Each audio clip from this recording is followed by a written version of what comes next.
just like you're not supposed to have favorites among your children, you really shouldn't have favorites among your parshias either, right? But I have to tell you that I have a soft spot in my heart for Parshas Vayetze.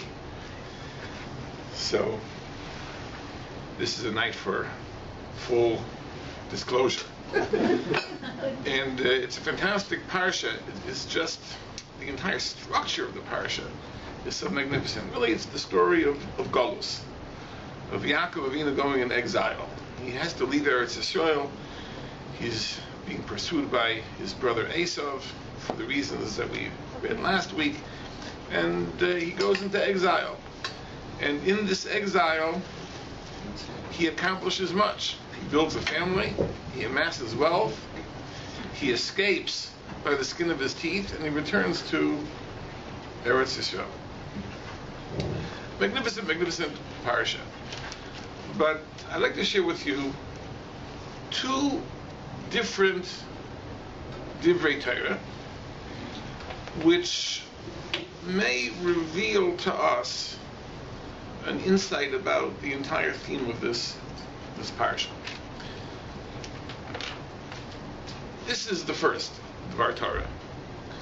It says in the pasuk that as Yaakov was fleeing, he came to a place, Vayifka b'makom, he encountered the place, and he slept there.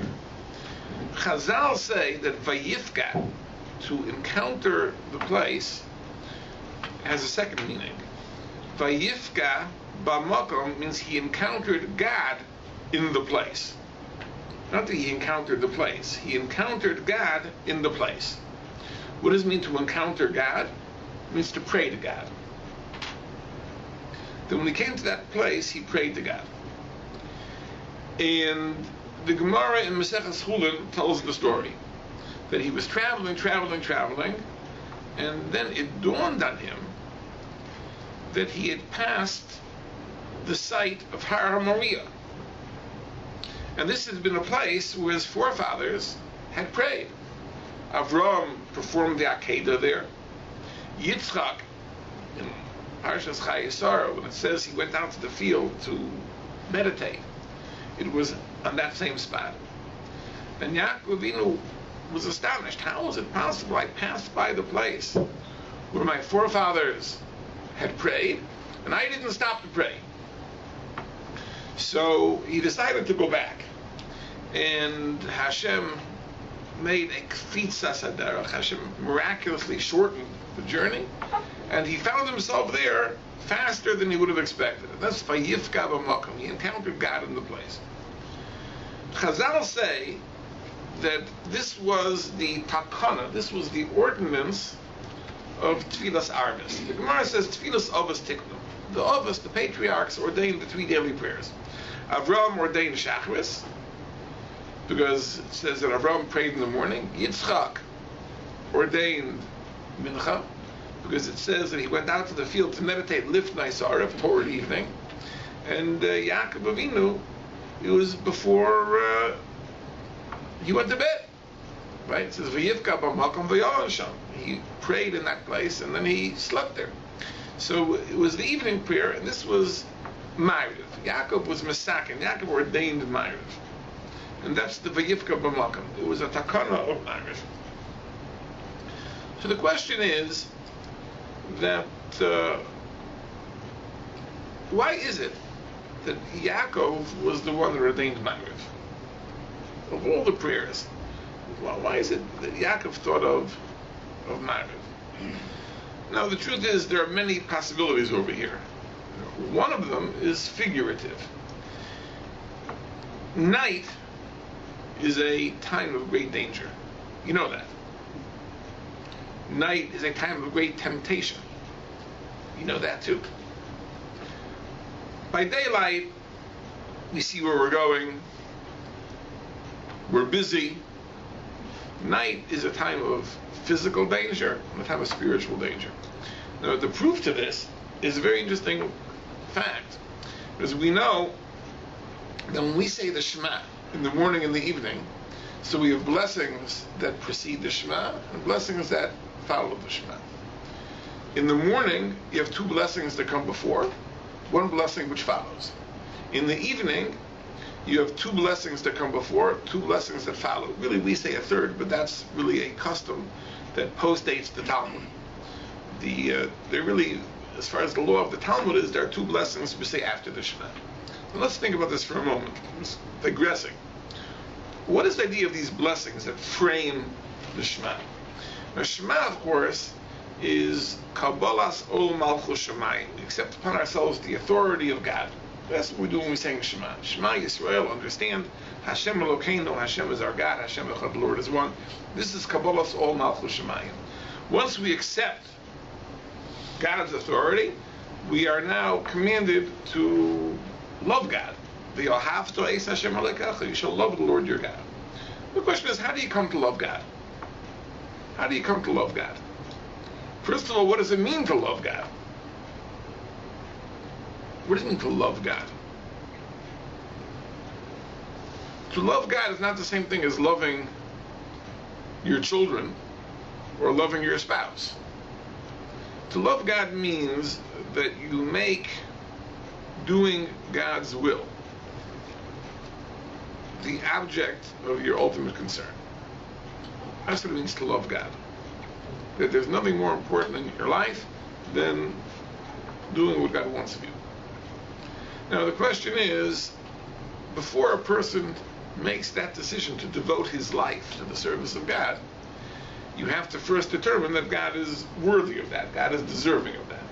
So the Rambam writes that when you reflect on God's great works, His great deeds, this motivates one to love God. And it makes perfect sense.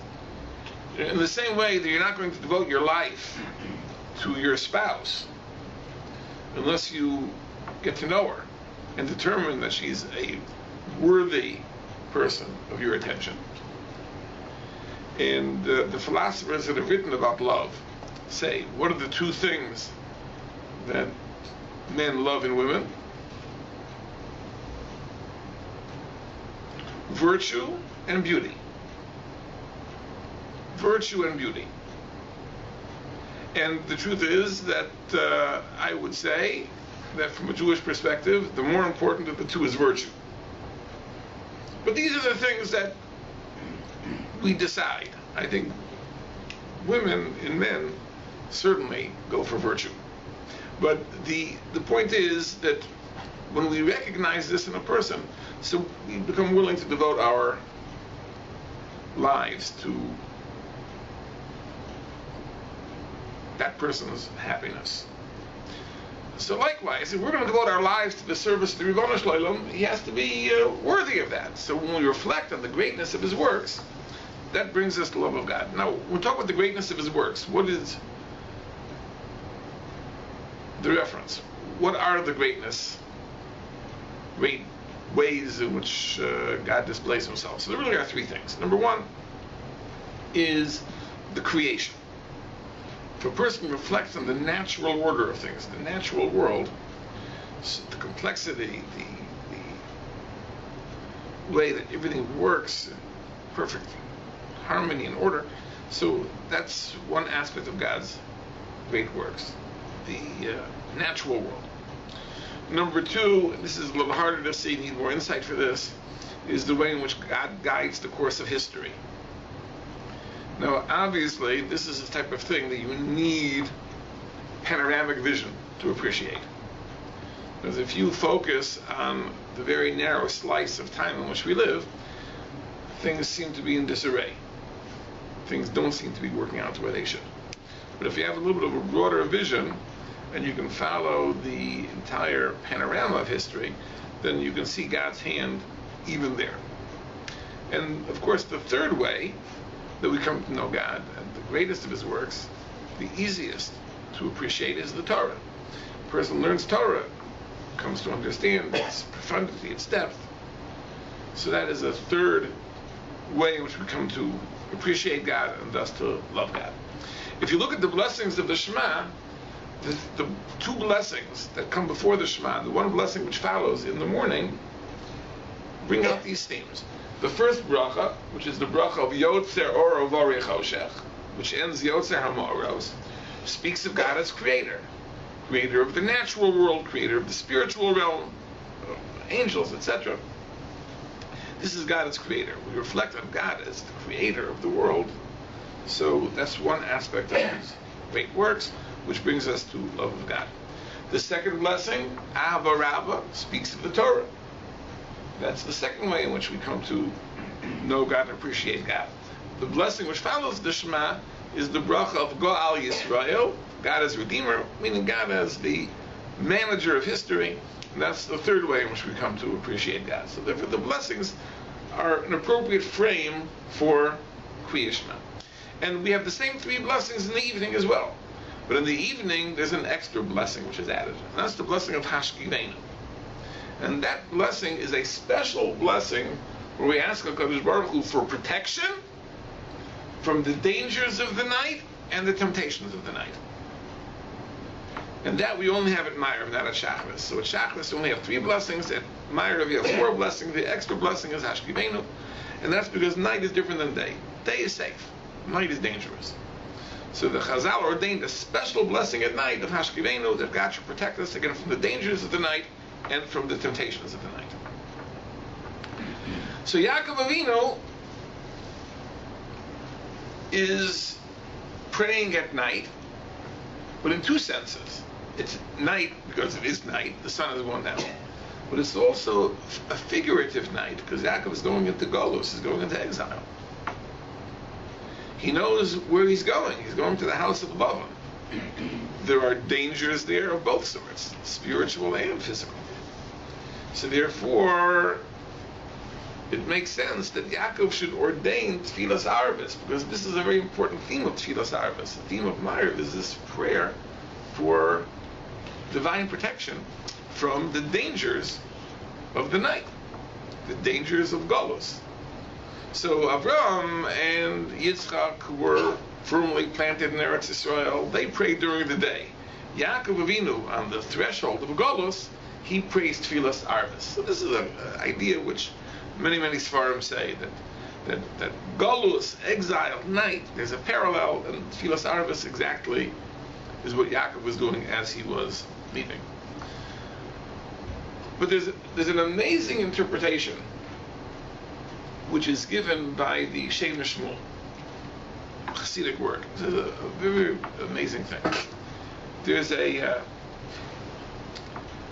Medrash which says on this section where it says that Yaakov went and he was traveling and he prayed, the Medrash brings a pasuk in Tehillim. Now, the verse was said by David HaMelech, but the Medrash puts these words in the mouth of Yaakov.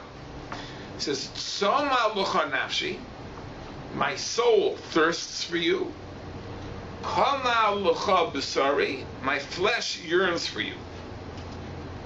So David HaMelech, speaking about God, says, my soul thirsts for you, and my flesh, my body yearns for you. So the Medrash says like this, that the point this verse is making is that just like my soul yearns for you, my soul thirsts for you, so my body yearns for you. Now this is not always the case. These two don't always go hand in hand. Because you have to understand, when we speak of the soul versus the body, what are we talking? We're not talking about the lifeless body as opposed to the soul. We're really talking about something else entirely. In other words, the body means the human being in as much as he is a living thing, essentially equivalent to an animal. That's the body. A horse is not a dead body. A horse is a live horse. A human being has much in common with a horse. He's also a live body. But a human being has an extra dimension, which is the spiritual soul, the breath of life that God blew into him, by virtue of which he's not just a horse, but he's a human. That's something which is higher. So really we have a dual nature. Our body, again, is not the lifeless body. Our body means the body plus the life force, that which animates it, to exist on the level of an animal. The soul is the extra human dimension. Now this is where the tension exists. This is where the conflict exists. Because in as much as every human is also an animal, he yearns for the same things that animals yearn for. What do animals want? Animals want pleasure. Animals want comfort. Right? We want the same things. Maybe our pleasures are a little more sophisticated. Now, an animal will be happy with a trough full of oats, and we would like a fine bottle of wine. But that's a difference which is not a difference. It's not an essential difference. It's just that, every animal likes different things. So these animals like oats, and these animals like wine, and it's a difference, not an important difference. Mitzad, on the side of our souls, we yearn for loftier things. We yearn for wisdom. We yearn for relationships. We yearn for connection to God. The higher things. And this is often the tension in life. In other words, when I lie in bed in the morning, so as a horse, I like to roll over and stay in bed. Right? As a person who has a soul, I would like to get up and serve my Creator. Now, who's going to win? Some days the one wins, some days the other wins. But this is the tension. So for most people, it wouldn't be true to say that in the same way my soul thirsts for God, so my body thirsts for God. Wouldn't be safe to say. You could say my soul thirsts for God, my body yearns for other things, and there's a conflict, there's a tension. There's Yaakov Avinu, David HaMelech, said those words, and Yaakov Avinu, in whose mouth were putting those words, transcended that. He was beyond that. He had reached the point of perfect harmony, where not only did his soul yearn for God, his body yearned for God. There was no conflict, there was no tension. It was perfect harmony. And that's what this verse in Tehillim is saying.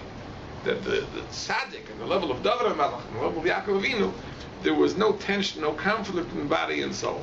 In the same way that his godly soul yearned for connection to God, so his body yearned for connection to God. And this is an unusual level. Not everyone is zoicha. Not everyone merits to attain such a level. But why was this something unique to Yaakov? Like, of all the people, okay, David HaMelech said it, so okay, he said it about himself. But if the Chazal are going to take this pasuk and put it in somebody's mouth, why the mouth of Yaakov? Why not the mouth of Avraham or Yitzchak or Moshe Rabbeinu? Like, why is it just Yaakov Avinu? They say this pasuk is appropriate for Yaakov Avinu. So I'm going to tell you an interesting thing about Yaakov that we don't always think about. The Mukubalim, the mystics, when they speak of Yaakov, and they ascribe to him a certain character trait, a certain personality trait. You know what the trait they ascribe to Yaakov is? You think of Avraham, what do you think of? Chesed. Right? You think of Yitzchak, what do you think of? You think of what we call it Gevura. It's self-discipline, self-control. I mean, Gevura means restraint, holding yourself back. Now let's think about that for a second. What is the most natural instinct that human beings have? The most natural instinct. More than that. Eating is only a part of it. Is the instinct of self-preservation. That's the most natural instinct we have, correct?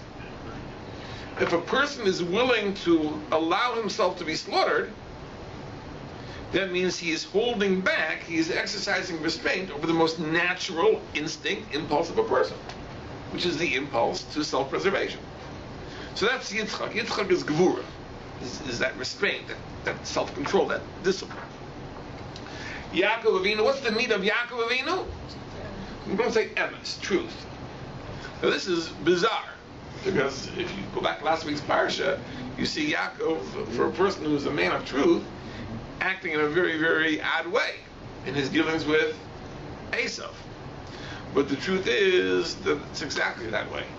Because we know that when we are tested, we're always tested in ways that force us to go contrary to our nature, contrary to our instincts. it wouldn't be a test if you like ice cream? Okay, so here's a test. Here's a bowl of ice cream, eat it. It's not much of a test, right? What kind of a test is that?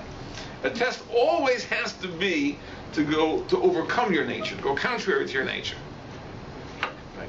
And this was a test for Yaakov. There was Rivka, as a prophetess, told Yaakov, this is what you have to do now. You have to put on Esav's clothing and deceive your father. And the Medrash says that he was crying. He was crying. Now, I am a younger brother. I'm one of two brothers. And I'm the younger. And if I would have had the opportunity to get the better of my older brother, I would have savored it. Sorry to say, I rarely had the opportunity. My older brother is a genius. But if I would have had the chance, I really would have savored it. You'd think, Yaakov, this is his golden opportunity to get the best of Esav. No, he was crying. He was crying, the Medrash says, as he was engaged in this act of deception. Because his hallmark was emes, was truth. Now, truth, there are many, many different levels of truth. Truth first means that what I say should be accurate. It should correspond to the natural world. In other words, if I was to tell you outside it's daylight, or that the grass is purple, so it wouldn't be truthful because it doesn't correspond to the natural world. That's the idea of correspondence, which is one aspect of truth. There's another aspect of truth, which is the idea of coherence, which is that in the set of values which I embrace, they should be consistent with one another. There should be no contradictions. That's the aspect of truth, as coherence. In other words, if a person believes X and he believes Y and he believes Z, but upon analysis you discover that these beliefs are incompatible, they don't make sense. If you believe X, you can't believe Y, and if you believe Y, you can't believe Z, and yet I maintain a belief in all of them, something is wrong. There's something which is lacking in the truth of my beliefs, because they don't cohere with one another. They're not consistent with one another. That's also an aspect of truth. And another aspect of truth is that in my personality, there should be no contradictions. Not only in my beliefs and my values, but within my personality traits, within my character, there should be no steerus, no contradictions. To the extent there are contradictions, I'm not a true person, I'm not a real person. Because there are things which don't fit, which don't make sense. It says, because Yaakov is the epitome of emes, that's why there is no conflict between his soul and his body. To the extent that there would be a conflict, that would be a lack of emes, that would be a lack of truth. And therefore, these words, Samalocha nafshi, Kamalocha besari, that my flesh yearns for you, my soul yearns for you, meaning that there's perfect harmony between the two, which is normally not the case, is something which is totally appropriate for Yaakov, in as much as Yaakov is the epitome of this midah, this attribute of emes. Now, take it a step further. The Gemara says that the three tefillas, Shachris, and Mincha and Ma'ariv, correspond to parts of the temple service.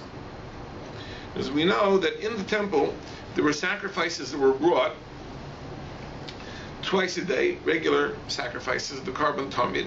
A sheep was offered on the altar.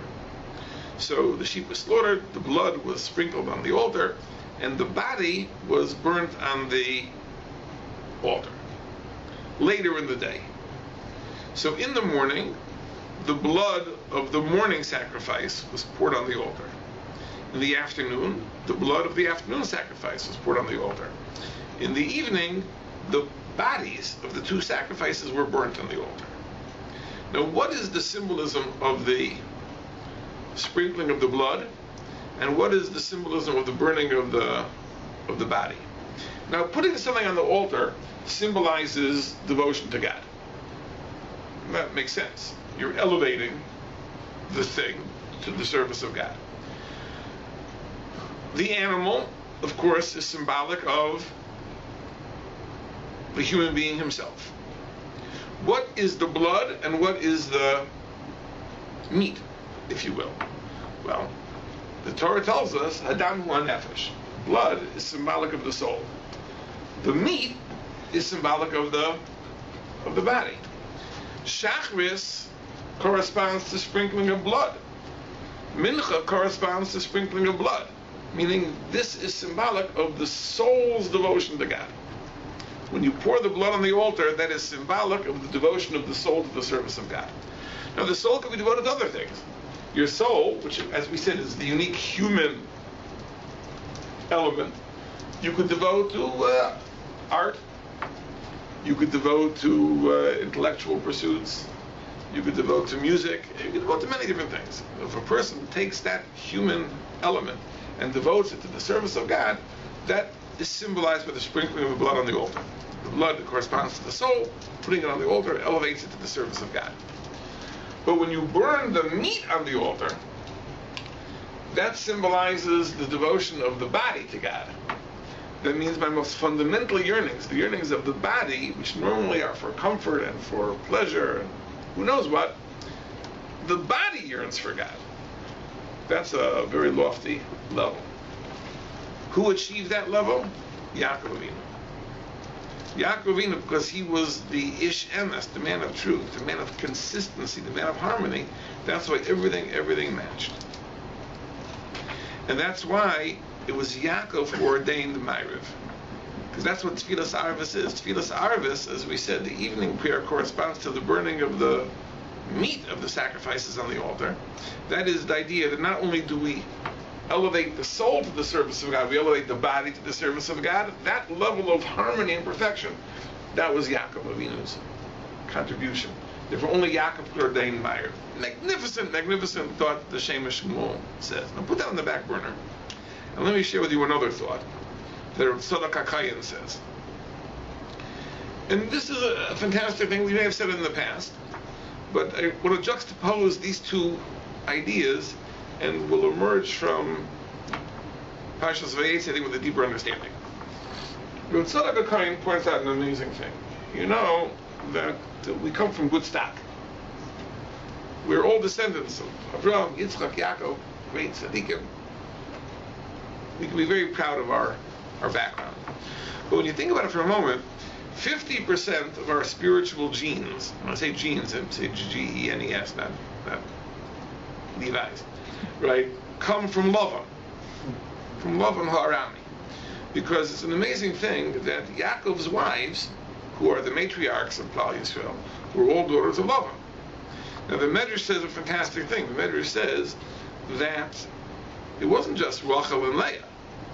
Their two maidservants, Bilhah and Zilpah, who were the mothers of the tribes Dan, Naphtali, Gad, and Asher, were also daughters of Lavan, which shows you how sleazy Lavan was.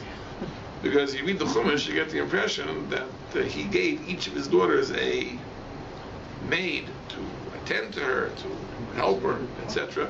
But these maids were actually his daughters as well. So, that tells you what kind of guy Lavan was.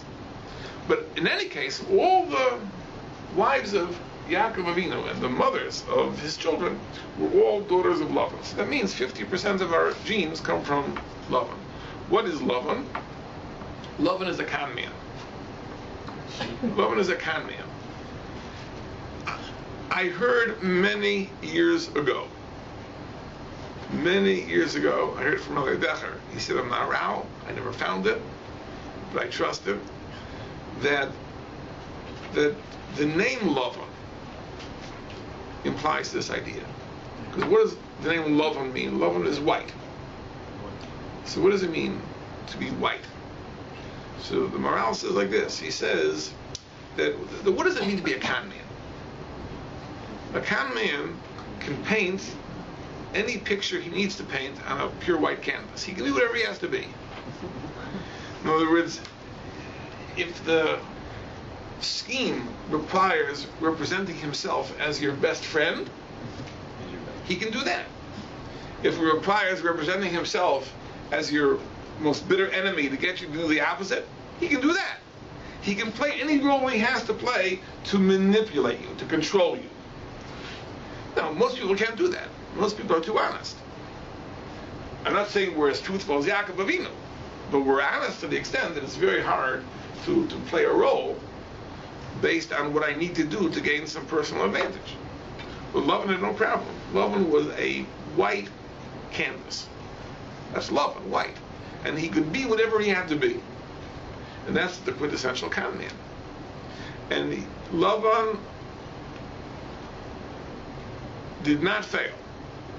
Did not fail. At every juncture, he tricked Yaakov, outsmarted Yaakov.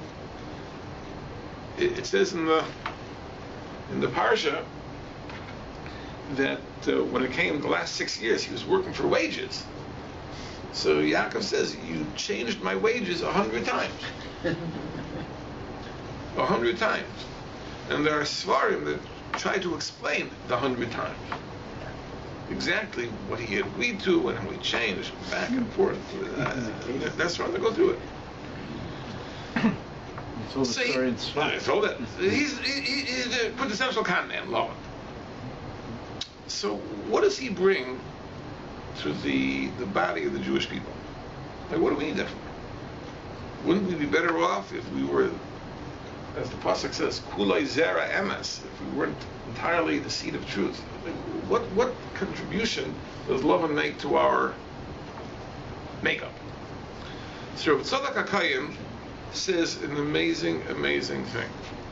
He says that all spiritual growth is rooted in a type of ramos, a type of deception. Why is that? And this is something which is very important to know. And nowadays, there are very few sins that we still think of as being sinful. The whole idea of sin has almost disappeared. But one of the things which is considered a sin today is the idea of being inauthentic, not real. Because if you act in a way which is not you, it's not really where you're at. It's too pious, it's too good, that's not me, that's not real. I can't do that. I'd be a hypocrite if I would do that. And there are many people, you challenge them. Why don't you consider doing this mitzvah or doing this or taking this out? I said, no, I'm not there. That would be hypocritical. I'm not there yet. I'll never be there. I can't do that. So go through the motions, do it anyway. So you're not there. No, that I can't do. That would be a sin. That would be a sin. The truth is, you should know that it's not even true. That's like saying, eat this. It's good for you. It's healthy. It's nourishing. So no, I'm not into nutrition. I'm not there. I'm not on the madrega. I eat junk food. Sometimes I don't eat, but for me to eat a thing because it's healthy, like I can't do that. Give me a bag of potato chips and a Coke, that I'll eat, right? But broccoli. Who am I to eat broccoli? It's healthy to eat it. Can't kill you. Once in a while, to eat something healthy. But people are scared of doing things that will be perceived, or maybe that they'll feel like hypocrites themselves if doing something which is inauthentic. That means that you are condemned to be and remain wherever you're at now. Because if you only can do what you're already doing as a function of your natural makeup, how can you grow? How can you improve? How can you become better? Because every step in spiritual aliyah always means taking the plunge and doing something which is, I'm not there yet. It's beyond me. And the Mesilas Yesharim writes this, and he says that when we talk about the relationship of attitudes towards actions, it's a two-way street. Sometimes our actions flow from our attitudes, and sometimes it's the opposite. Sometimes our actions cause our attitudes. If we act in a certain way, we will become that thing. And the Sefer Chinuch says this also many times. It says, Odom nifal kafi pu'ulaisav. A person is affected by the things that he does. You do something long enough, your feelings, your emotions, your values will catch up. if you're not particularly generous, start giving. And soon, it won't just be you're forcing yourself to give. You will genuinely become a generous person. Because you've begun the habit of giving. So on the other hand, you're going to say, since I'm not generous, I won't give. So that's where you'll remain. That's where you'll be. So Rabbi Tzadok writes that all spiritual growth, all steps in the right direction, all involve a fundamental act of deception, ramos, in a way. I'm acting in a manner which is not me. It's a little bit loftier, a little bit higher, a little bit more devout, a little more pious. So where do we learn how to do that? Yaakov Avinu could not do that, says Rabbi Tzadok. Yaakov, as we said, was the epitome of emes. He's the epitome of truth. And as Rashi says in the beginning of last week's parsha, he's the ish tam, meaning he couldn't deceive. It wasn't within his power to deceive. It was so contrary to his nature. As we said, that this test was a test that it was with tears. He did it at virtual gunpoint. It was the kind of thing that he should not have been able to do, and if not for an explicit command by a prophetess, speaking with divine inspiration, he wouldn't have been able to do it. Yaakov didn't have to do it. He was a big tzaddik already. What about the rest of us? Where do we have this capacity to make ourselves into something that we're not? How do we make ourselves into something that we're not already? Because that we inherited from Lavan. But that's the gift that Lavan gave us. And that's a very, very special gift. Now I'll mention something else. There's another gift that Lavan gave us, which is an amazing, amazing thing. You think about being a con man. How do con men operate successfully? The good ones, that is. Like, how are they able to successfully carry out their schemes? It's very important for a con man to be able to understand his mark very, very well. In other words, he has to understand, what can I say that will evoke the correct response? How do I represent it? What order and what style and what image should I convey? And to be able to do that means you have to understand your audience, understand the person speaking to very, very well. You have to be able to step into that person's shoes. Now, in our modern times, the industry that most closely corresponds to Lavan is advertising. Right? Those advertisers, they know exactly what buttons to push. To the extent, if you look at modern advertising, it's an amazing thing. If you look at a commercial on television or the like, you'll see almost no information about the product at all. Nothing. They don't tell you anything about the product. You see a bunch of glamorous people using the product, and you say, I want to be glamorous.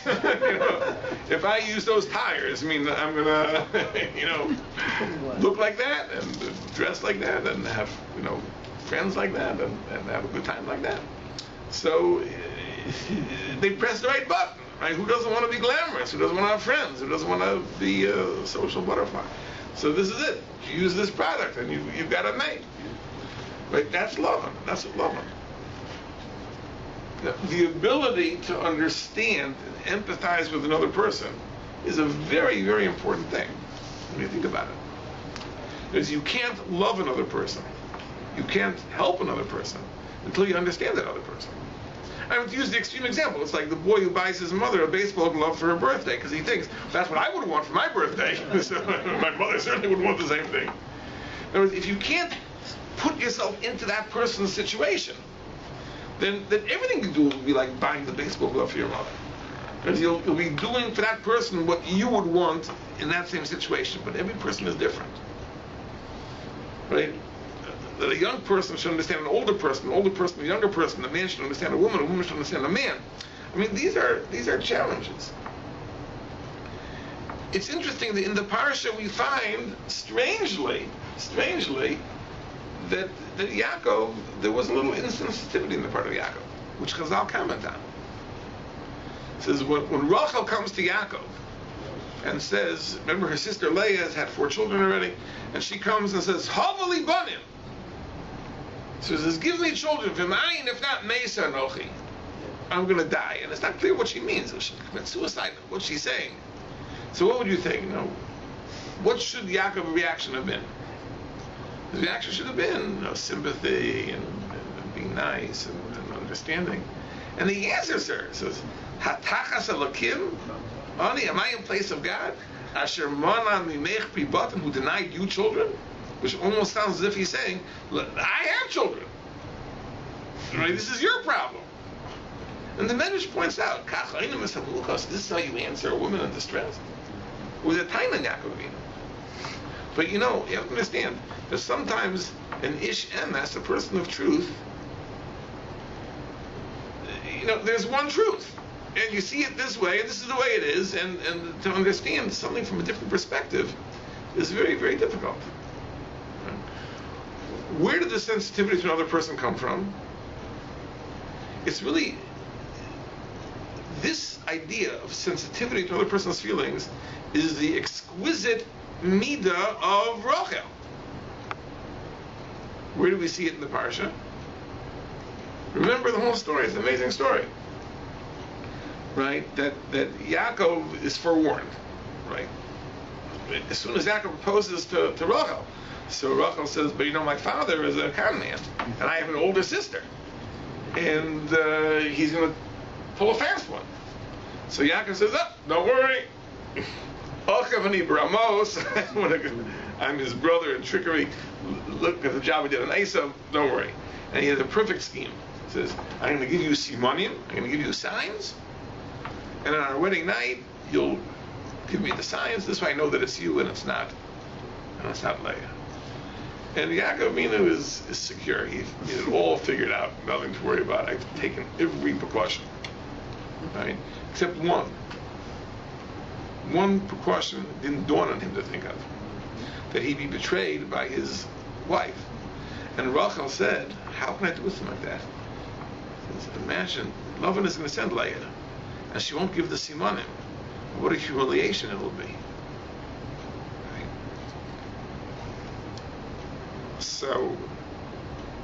So Rachel gave the simanim to Leah. Now we know how the story ends. Right? So a week later he married Rachel and fine. Rachel had no way of knowing that would happen.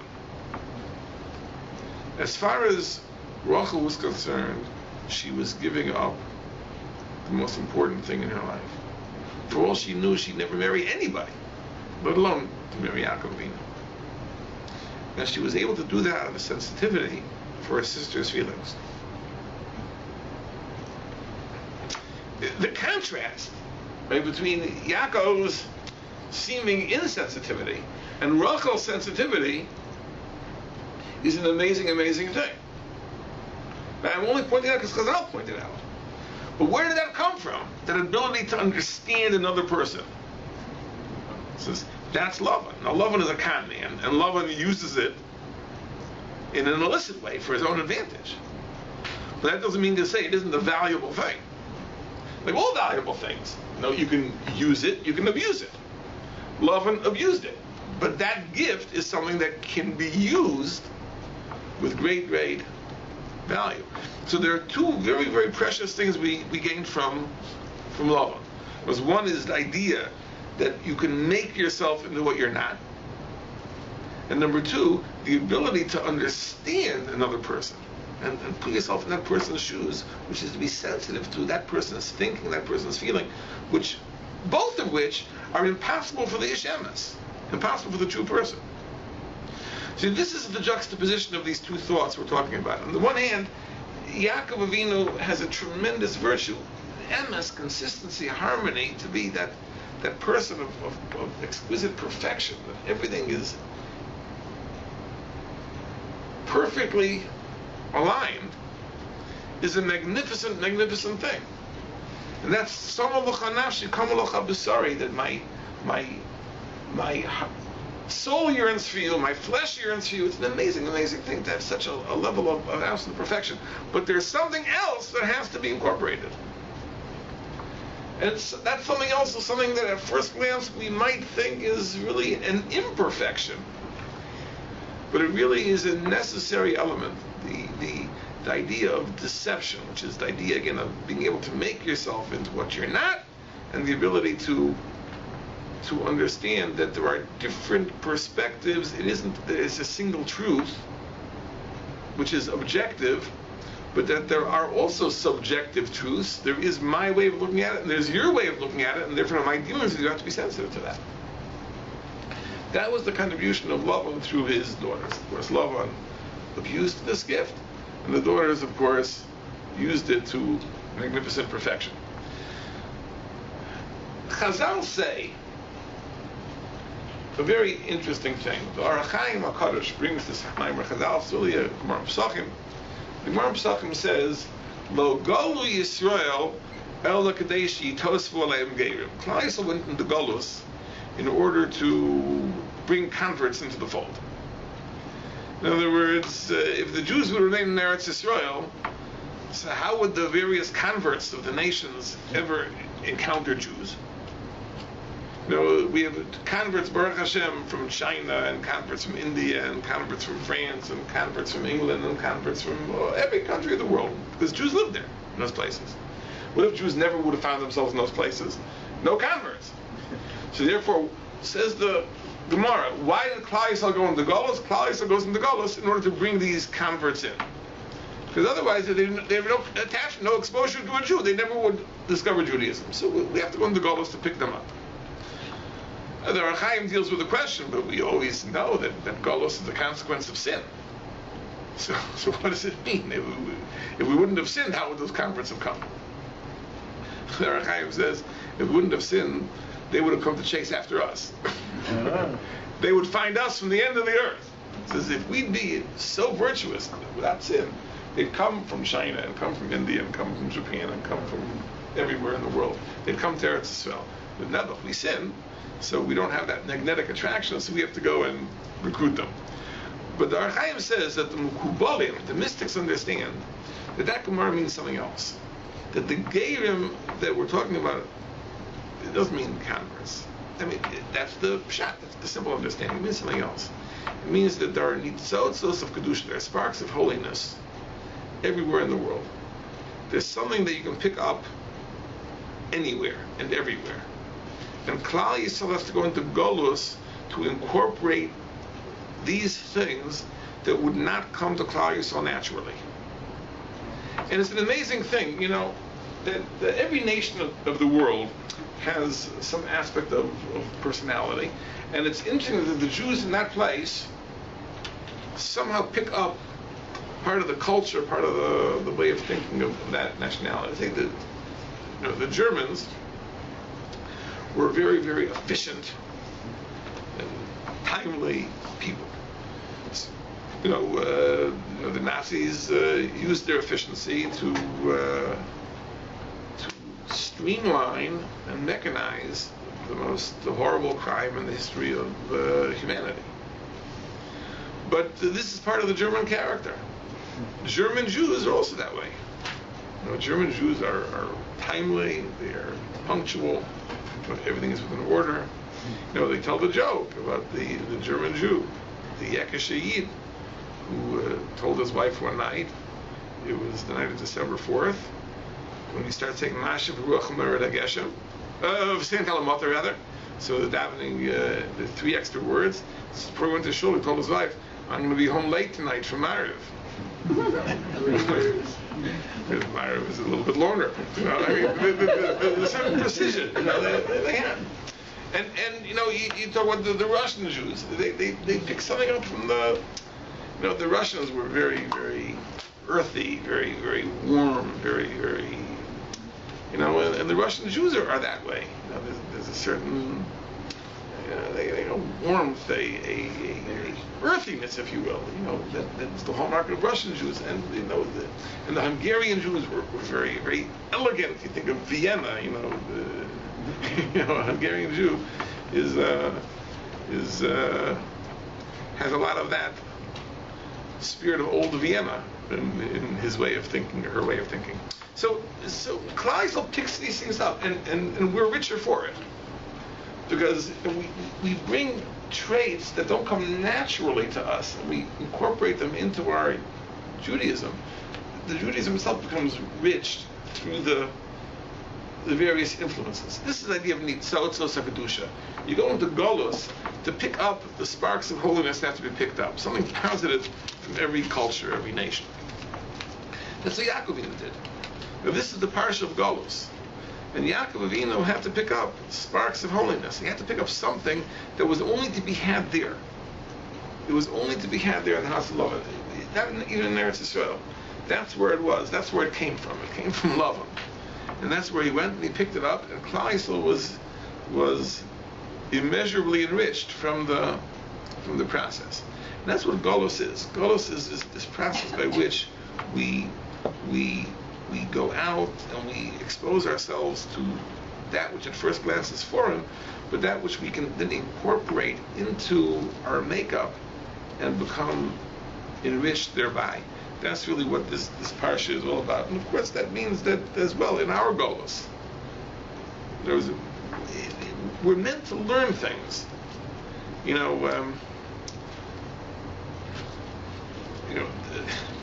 a funny way of putting it. The Protestant work ethic, right, which is part and parcel of the United States and Canada, is something which is not natural to people of Middle Eastern origin. You go to the Middle East, it almost seems that the natural way is that long siesta in the afternoon, sitting around smoking hookah or whatever it is, the industriousness, which is the hallmark of North America, right? Really is something which doesn't come naturally to the half countries of the Middle East. And it's very interesting that you speak to people that have lived in Israel for a long time, right? They'll point out that in many ways Israel is becoming more Americanized, right? To the extent that it's more American today than Middle Eastern, right? And that's probably a positive development. But that's also the sparks of holiness that the Jews in the North American Golus picked up and brought with them to Eretz Yisrael, and that has made a transformation there as well. So this is something which is one of the wonders of how HaKadosh Baruch Hu runs the world, that there are things we're meant to learn, meant to incorporate into our being. So HaKadosh Baruch Hu takes us to the places we're meant to be, we pick them up, and then we bring them in, and we do incorporate them into the genome of Klal Yisrael, and we are thus a composite of all the positive things we pick up. And this is just one example of it, and this is something which is replicated again and again throughout Jewish history.